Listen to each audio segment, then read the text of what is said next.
The only time that we've heard of those type of complaints of it smelling wrong is be careful what you're washing.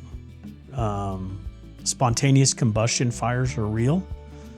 When I say that is let's say it's rags and mops and they don't properly get the right formula on them and get everything out of it, and just the chemicals alone, you heat it up a little bit, it can turn into a vapor and it could literally catch fire when the load doesn't have any heat to it at all.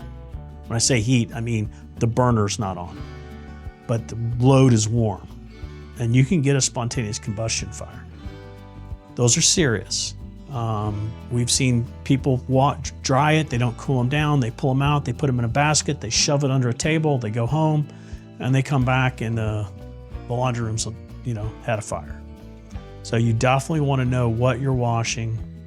If you do smell something, shut the units off. Either if you're not comfortable investigating it yourself, get a hold of proper authorities or whoever and have it taken a look at. So don't discount if you're smelling something that doesn't smell right, that there could be a cause that could be serious. Understand what you're washing, making sure what you're putting into the dryer is appropriate, that it's not going to melt.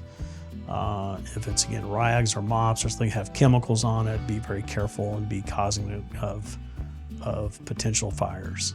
I don't think you'll get a pre-warning sign with that. If you let lint build up everywhere, when it goes, it will go. It will, if you've got a trail of lint, it can follow that through the dryer, out of vent.